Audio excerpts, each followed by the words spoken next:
నమస్కారం. ఘంటారావానికి స్వాగతం. ముందుగా ప్రధాన అంశాలు. జీహెచ్ఎంసీలో పలు ప్రగతి పనులను ప్రారంభించనున్న సీఎం. ఇవాళ్టి నుంచి అందుబాటులోకి ఆరంఘర్ జూ పార్క్ ఫ్లైఓవర్.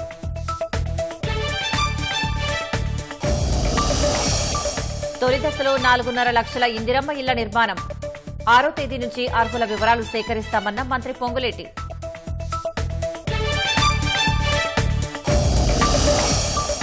రాష్ట్రంలో 3 రోజుల పాటు తేలికపాటి నుంచి మోస్తారు వానలు. ఉత్తర తెలంగాణ జిల్లాలో చలి ప్రభావం ఉంటుందన్న ఐఎండీ.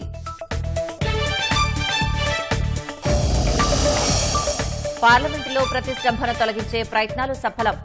వివిధ అంశాలపై చర్చకు కేంద్రం విపక్షాల మధ్య సయోధ్య.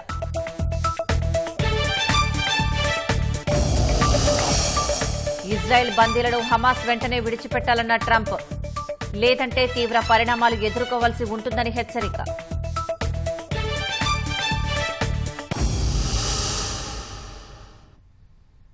ప్రజాపాలన విజయోత్సవాల్లో భాగంగా హైదరాబాద్ మహానగరంలో సీఎం రేవంత్ రెడ్డి ఇవాళ పలు అభివృద్ది పనులను ప్రారంభించనున్నారు. మరికొన్ని పనులకు శంకుస్థాపన చేయనున్నారు. దేశంలోనే అతిపెద్ద ఎస్టీపీతో పాటు నగరంలో రెండో అతిపెద్ద వంతెనను సీఎం ప్రజలకు అందుబాటులోకి తీసుకురాబోతున్నారు. అలాగే ట్రాఫిక్ క్రమబద్దీకరించేందుకు కేబీఆర్ పార్కు చుట్టూ చేపట్టనున్న 6 జంక్షన్ల అభివృద్దికి సీఎం శంకుస్థాపన చేస్తారు. వీటితో పాటు గ్రేటర్ పరిధిలో పలు సుందరీకరణ పనులను సీఎం మొదలుపెట్టబోతున్నారు.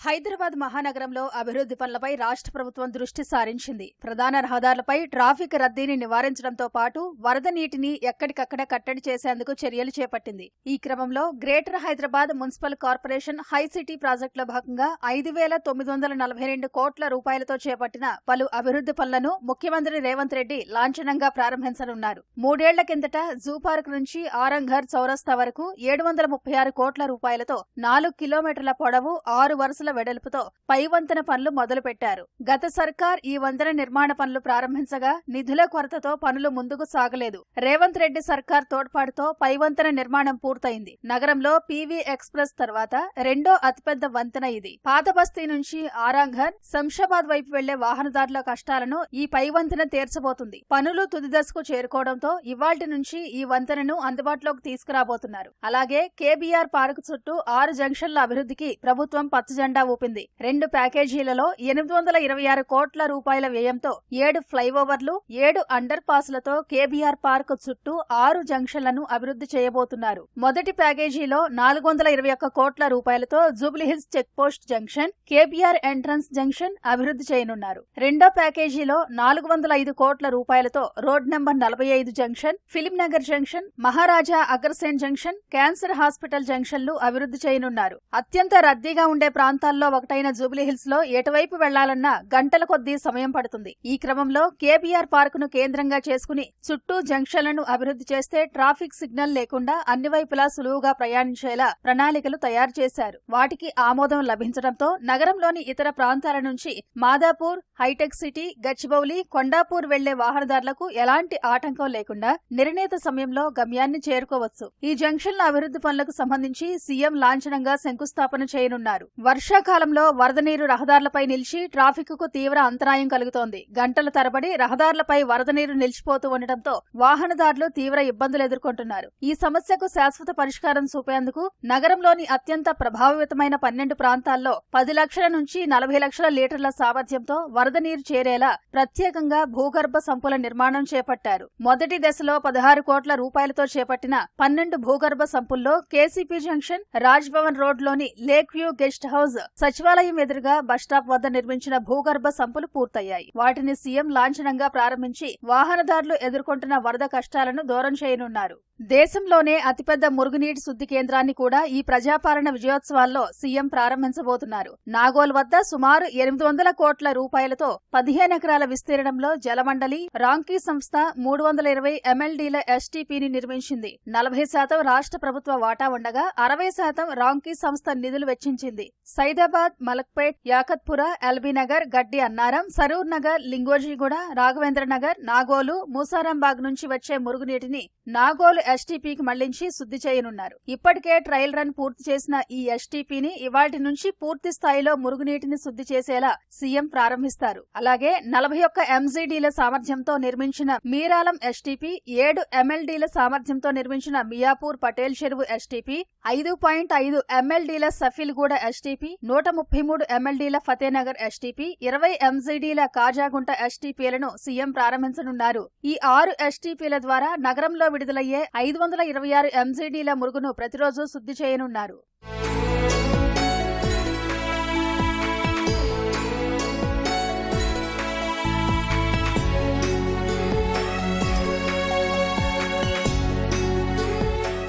సికింద్రాబాద్, చార్మినార్ జోన్లలో పలు వరద కాలువలు, చెరువుల అభివృద్ధి పనులను కూడా సీఎం లాంఛనంగా ప్రారంభించబోతున్నారు. 586 కోట్ల రూపాయల వ్యయంతో ఆ పనులను మొదలుపెట్టనున్నారు. అభివృద్ధి పనులతో పాటు జీహెచ్ఎంసీ 178 కోట్ల రూపాయలతో 329 చోట్ల సుందరీకరణ పనులు కూడా చేపట్టింది. కాలిబాటల అభివృద్ధి, పైవంతెనలకు రంగులు, కూడళ్ల సుందరీకరణ పనులు తుదిదశకు చేరుకున్నాయి. ప్రజాపాలన ఉత్సవాల్లో భాగంగా వాటిని కూడా సీఎం రేవంత్ రెడ్డి లాంఛనంగా ప్రారంభిస్తారు. హైదరాబాద్లో 141 వాటర్ లాగింగ్ పాయింట్ల వద్ద వర్షపు నీటి సంపులను నిర్మించాలని ముఖ్యమంత్రి రేవంత్ రెడ్డి అధికారులను ఆదేశించారు. రోడ్లపై వరద మళ్లిస్తే నగరంలో ట్రాఫిక్ జామ్లను తగ్గించవచ్చునని సీఎం సూచించారు. లేక్ వ్యూ గెస్ట్ హౌస్ వద్ద వరద నివారణ కోసం నిర్మిస్తున్న వర్షపు నీటి సంపును ముఖ్యమంత్రి రేవంత్ రెడ్డి పరిశీలించారు. వచ్చే వర్షాకాలం నాటికి అన్ని చోట్ల పనులు పూర్తి చేయాలని సీఎం స్పష్టం చేశారు. వర్షం నీటి సంపుల డిజైన్ మార్చాలని ముఖ్యమంత్రి సూచించారు. కార్యక్రమంలో మంత్రి పొన్నం ప్రభాకర్, ఖైరతాబాద్ ఎమ్మెల్యే దానం నాగేందర్, పురపాలక శాఖ ముఖ్య కార్యదర్శి Dana Kishore, GHMC commissioner Ilambarthi, CM ప్రత్యేక కార్యదర్శి అజిత్ రెడ్డి తదితరులు పాల్గొన్నారు. రైతు పక్షపాతిగా కాంగ్రెస్ ప్రభుత్వం ముందుకు వెళ్తోందని, ఏడాది కాలంలో ప్రభుత్వం చేసిన కృషితో రికార్డు స్థాయిలో ధాన్యం పండిందని రాష్ట మంత్రి ఉత్తమ్ కుమార్ రెడ్డి పేర్కొన్నారు. బీఆర్ఎస్ ప్రభుత్వం ఓఆర్ఆర్ను అమ్మేసి 1700 కోట్లు కాజేసిందని ఆరోపించారు. 10 ఏళ్లుగా ఒక్క ఉద్యోగం కూడా ఇవ్వని కేసీఆర్ ఏడాదిలో 50,000 ఉద్యోగాల భర్తీ చూసి ఓర్వలేకపోతున్నాడని విమర్శించారు. ప్రతి నియోజకవర్గంలో సమీకృత పాఠశాలలు ఏర్పాటు చేస్తున్నట్లు తెలిపారు. నెలాఖరు నాటికి ఇందిరమ్మ ఇల్లు, సంక్రాంతి నాటికి రైతు భరోసా ఇస్తామని హామీ ఇచ్చారు. తెలంగాణ రైతాంగం 40 లక్షల మంది రైతులు 66.7 లక్షల ఎకరాల్లో 153 లక్షల మెట్రిక్ టన్నుల వరి ధాన్యం ఒక్క పంటలో పండించిండ్రు. ఇది తెలంగాణలో ఎన్నడూ కాలే, ఉమ్మడి ఆంధ్రప్రదేశ్లో కాలే, భారతదేశంలో ఏ రాష్ట్రంలో కూడా కాలేదు. ప్రతి గింజ ఎంఎస్పీలో దొడ్డు రకం ఎంఎస్పీకి కొనుగోలు చేస్తున్నాము. సన్న రకాలకి ఒక విప్లవాత్మక మార్పు తీసుకొచ్చి 500 రూపాయలు అదనంగా ప్రతి గింజ సన్న రకాలకి మేము ఇవ్వడం జరుగుతుంది. మా ప్రభుత్వం యొక్క ప్రొయాక్టివ్ స్టెప్స్ వల్ల ఈరోజు సన్న రకాల రేటు బయట 3,100 చేయడం అంటే రైతులకు ఎంత మేలు జరుగుతుందో ఆలోచన చేయండి. తెలంగాణ రైతాంగానికి ఈ వరి పంట వల్ల 35 నుంచి 40 వేల కోట్ల ఆదాయం మరి సమకూర్చబడిందంటే ఎంత అద్భుతంగా మా ప్రభుత్వం, ఎంత రైతు పక్షపాతంగా మేము ముందుకు పోతున్నామో చాలా స్పష్టంగా అర్థమవుతుంది. గత ప్రభుత్వం ఇచ్చిన హామీలు అమలు చేయలేకపోవడంతోనే ప్రజలు తిరస్కరించారని మంత్రి పొంగులేటి శ్రీనివాసరెడ్డి అన్నారు. తాము ఇందిరమ్మ రాజ్యంలో హామీలన్నీ నెరవేరుస్తామన్నారు. డిసెంబర్ 5న సీఎం రేవంత్ రెడ్డి చేతుల మీదుగా ఇందిరమ్మ ఇళ్లకు సంబంధించి యాప్ను ప్రారంభించనున్నట్లు గృహ నిర్మాణ శాఖ మంత్రి శ్రీనివాసరెడ్డి తెలిపారు. అర్హులైన పేదలందరికీ ఇందిరమ్మ ఇళ్లు ఇస్తామని మంత్రి స్పష్టం చేశారు. ఖమ్మం జిల్లా నేలకొండపల్లి మండలంలో మంత్రి పొంగులేటి పర్యటించి పలు అభివృద్ది కార్యక్రమాలకు శంకుస్థాపన చేసి కళ్యాణలక్ష్మి, సీఎంఆర్ చెక్కులు పంపిణీ చేశారు. ఆనాడు కాంగ్రెస్ పార్టీ అధికారంలో ఉన్నప్పుడు 250 రూపాయలు బోనస్ ఇచ్చి ఇందిరమ్మ ప్రభుత్వం ఆదుకుందని, ఈనాడు వరి క్వింటాకు 500 రూపాయల బోనస్ ఇస్తున్నామన్నారు. సంక్రాంతి తర్వాత రైతు భరోసా విడుదల చేస్తామని మంత్రి పొంగులేటి వెల్లడించారు. రేపు 5వ తారీఖు నాడు గౌరవ ముఖ్యమంత్రి రేవంత్ రెడ్డి గారి చేతుల మీదుగా ఇందిరమ్మ ఇళ్లకు సంబంధించిన యాప్ని ఓపెన్ చేసుకుంటున్నాం. 6వ తారీఖు నుంచి ప్రతి ఇంటికి ఎవరైతే పేదవాళ్లు ఉన్నారో, అర్హులైన ఉన్నారో వాళ్ళందరికీ ఇందిరమ్మ ఇళ్లు ఇచ్చే కార్యక్రమాన్ని ఈ రాబోయే వారం 10 రోజుల్లోనే చేసుకోబోతున్నాం.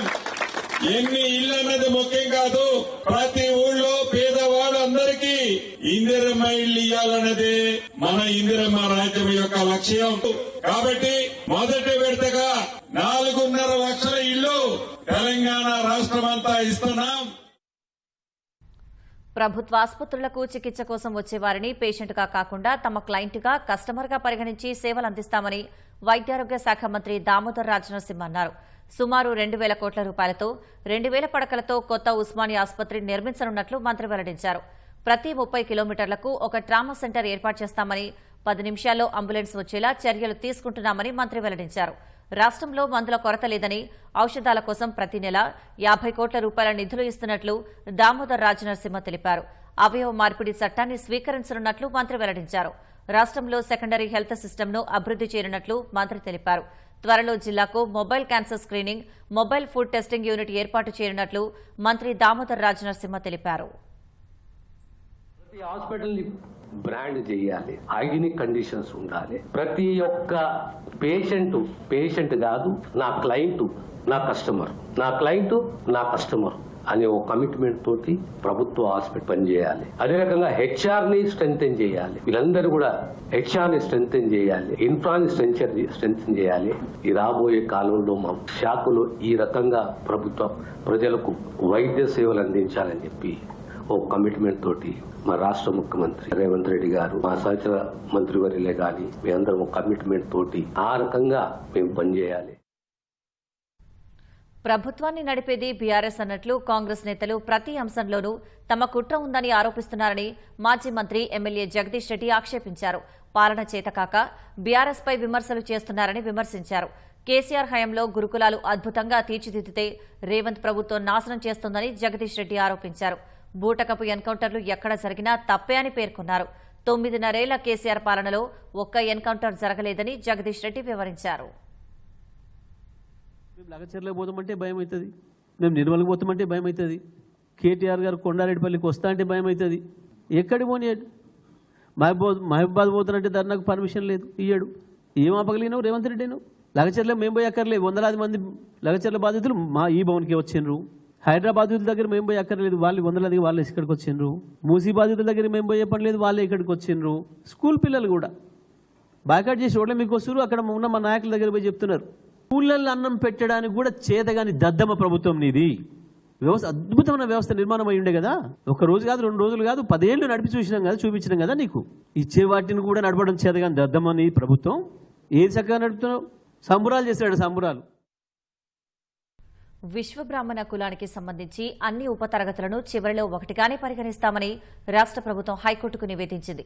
సర్వేను ఉపతరగతుల వారీగానే నిర్వహించినప్పటికీ చివరిలో కంప్యూటరీకరణ ద్వారా ఒకటిగానే పరిగణలోకి తీసుకుంటామని, ఈ మేరకు సాంకేతిక సహకారం అందిస్తున్న సెంటర్ ఫర్ గుడ్ గవర్నెన్స్ కు తగిన ఆదేశాలు జారీ చేస్తామని తెలిపింది.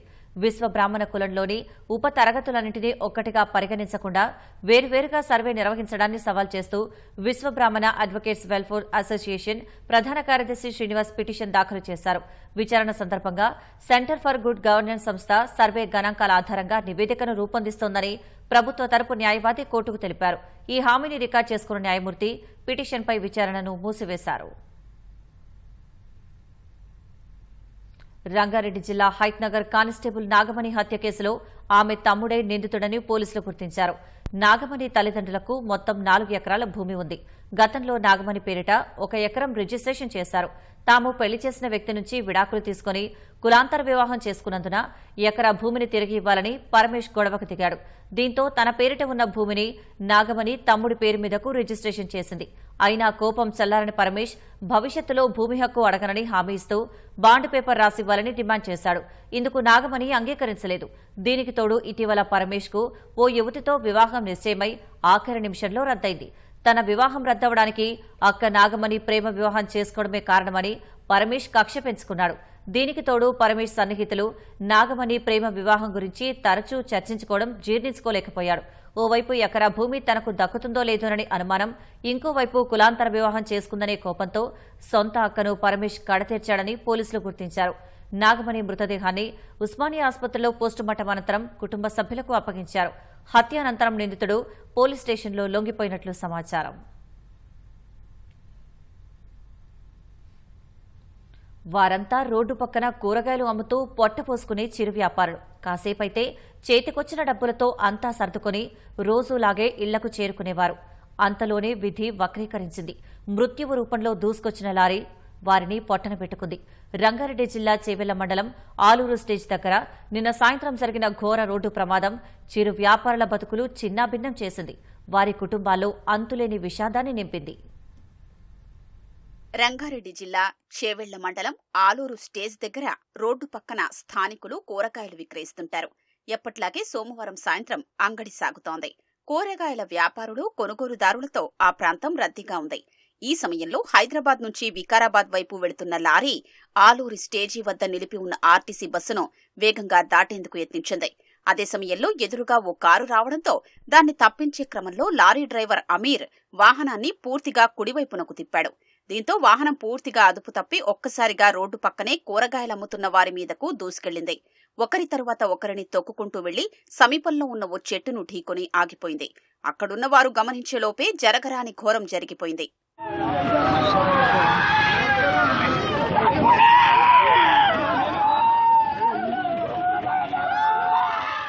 ప్రమాదంతో క్షతగాత్రులు సహాయం కోసం ఆర్తనాదాలు చేశారు. ఈ ప్రమాదంలో చేవెళ్ల మండలం ఆలూరు గ్రామానికి చెందిన నక్కలపల్లి రాములు, దామరగిద్ద కృష్ణ, నాంచేరి గ్రామానికి చెందిన శ్యామల, సుజాత అక్కడికక్కడే దుర్మరణం పాలయ్యారు. టోలీ చౌకీకి చెందిన జమీల్ చేవెళ్ల ఆసుపత్రిలో చికిత్స పొందుతూ మరణించారు. మరో 5గురికి తీవ్ర గాయాలయ్యాయి. వీరిలో జమీల్ అనే యువకుడు కూరగాయలు కొనేందుకు వచ్చి మృతి చెందాడని పోలీసులు తెలిపారు. ప్రమాదంలో గాయపడిన వారిని పట్నం మహేందర్ రెడ్డి బోధనాసుపత్రికి తరలించారు. ఈ దుర్ఘటనకు కారణమైన లారీ డ్రైవర్ తీవ్రంగా గాయపడ్డాడు. ప్రమాదంలో లారీ క్యాబిన్ ధ్వంసమై అందులో చిక్కుకుపోయాడు. అతన్ని బయటకు తీయడానికి దాదాపు గంటకు పైగా శ్రమించాల్సొచ్చింది. అనంతరం 108 వాహనంలో అతన్ని నగరంలోని ఉస్మానియా ఆసుపత్రికి తరలించారు. ఈ దుర్ఘటనపై ముఖ్యమంత్రి రేవంత్ రెడ్డి తీవ్ర దిగ్భ్రాంతి వ్యక్తం చేశారు. క్షతగాత్రులకు మెరుగైన వైద్యం అందించాలని అధికారుల్ని ఆదేశించారు. ప్రమాద స్థలాన్ని మాజీ మంత్రి సబితా ఇంద్రారెడ్డి పరిశీలించారు. ఘటనకు ప్రభుత్వమే పూర్తి బాధ్యత వహించాలని డిమాండ్ చేశారు. చనిపోయిన వాళ్ళ కుటుంబాలకి నిజంగానే సానుభూతి తెలియజేస్తూ వాళ్ళ కుటుంబాలను ఆదుకోవాల్సిన బాధ్యత ఖచ్చితంగా ప్రభుత్వం మీద ఉందని కోరుతా ఉన్నాను. ఎందుకంటే రోజు వాళ్ళ పొలాలలో పండించిన కూరగాయలను ఇక్కడ పెట్టుకొని వాళ్ళు ఎవ్రీడే ఇక్కడ షాప్ పెట్టుకొని చెట్ల కింద పెట్టుకొని అమ్ముకుంటూ ఉంటారు. అలాంటి వాళ్ళు ఈరోజు చనిపోయిన 4 కుటుంబాలకి ఈరోజు తీరని లోటు. వాళ్ళని ఖచ్చితంగా ప్రభుత్వం ఆదుకోవాలి. అదొక ఇష్యూ. అయితే నిన్ననే ఇక్కడే దామరగిద్ద దగ్గర ఒక యాక్సిడెంట్ అయింది. 2 వైఫ్ అండ్ హస్బెండ్ ఇదే యాక్సిడెంట్లో చనిపోయారు. ఇప్పటికైనా ప్రభుత్వం, ఎందుకంటే ఇప్పటికే ఈ రోడ్డు నేషనల్ హైవే వాళ్ళు టేక్ ఓవర్ చేశారు, చొరవ తీసుకోమని కోరుతా ఉన్నాను. హైదరాబాద్ బీజాపూర్ రోడ్డు ప్రమాదాలకు అడ్డాగా మారిందంటూ స్థానికులు ఆగ్రహం వ్యక్తం చేశారు. వందల ప్రాణాలు గాల్లో కలుస్తున్నా రోడ్డు విస్తరణకు నోచుకోవడం లేదన్నారు. మన్నెగూడ నుంచి అప్పకోడెల వరకు 290 గుంతలు, 66 మూలమలుపులు, 19 డేంజరస్ స్పాట్లు ఉన్నట్లు గుర్తించారు. ఈ రహదారిపై 2022లో 172 ప్రమాదాలు జరగ్గా 47 మంది మృతి చెందారు. 2023లో 101 ప్రమాదాలు జరగ్గా 55 మంది అసువులు బాశారు. 2024లో ఇప్పటి వరకు 109 ప్రమాదాలు జరగ్గా 39 మంది దుర్మరణం చెందారు. మృతుల కుటుంబాలకు 5 లక్షల రూపాయల చొప్పున ప్రభుత్వం పరిహారం ప్రకటించినట్లు ఎమ్మెల్సీ పట్నం మహేందర్ రెడ్డి తెలిపారు. చేవెళ్ల ఎమ్మెల్యేతో కలిసి ఆయన క్షతగాత్రుల్ని పరామర్శించారు. ఘటన గురించి ముఖ్యమంత్రి దృష్టికి తీసుకెళ్లి మరింత పరిహారం అందించే ప్రయత్నం చేస్తానని హామీ ఇచ్చారు. అధికారులతో మాట్లాడి హైదరాబాద్ బీజాపూర్ జాతీయ రహదారి విస్తరణ పనుల్ని త్వరలోనే ప్రారంభిస్తామని తెలిపారు. ఇదే అంశంపై స్పందించిన ఆర్డీఓ ఈ నెలలో ఎన్జీటీ కేసును ముగించాక సంవత్సరంలోపు రోడ్డు విస్తరణ పనులు పూర్తవుతాయని తెలిపారు. యాక్చువల్గా ఈ రోడ్డు వర్క్ 2017లోనే 163 నేషనల్ హైవే అథారిటీస్ వాళ్ళు సెంట్రల్ గవర్నమెంట్ అండ్ రాష్ట్ర ప్రభుత్వ భాగస్వామ్యంతో శాంక్షన్ చేయడం జరిగింది. సో ఈ రోడ్డు వర్క్ ఎందుకు ఆగిపోయిందంటే తేజశ్రీ బాలాంత్రపు అనేట ఆయన 2021లో నేషనల్ గ్రీన్ ట్రిబ్యునల్కు వెళ్ళడం జరిగింది. ఈ మొత్తం ఈ రోడ్డు అటుపక్క ఇటుపక్క దాదాపు 1000 మర్రి చెట్లు ఉన్నాయి, ఇవి పోతే ఈ రోడ్డు వేస్తే అనేది ఆయన ప్లీ ఉంది. సో 2021 నుంచి కూడా రోడ్డు వేయకపోవడానికి కారణం ఏంటంటే national green tribunal status quo order విధించడంతో గవర్నమెంట్ స్టార్ట్ చేయలేకపోయింది. లారీ డ్రైవర్ నిర్లక్ష్యం వల్లే ఈ ప్రమాదం జరిగినట్లు పోలీసులు ప్రాథమికంగా గుర్తించారు. మితిమీరిన వేగంతో వెళుతున్న లారీ ఎదురుగా వస్తున్న వాహనాన్ని తప్పించబోయే క్రమంలోనే ఈ దారుణం జరిగినట్లు భావిస్తున్నారు.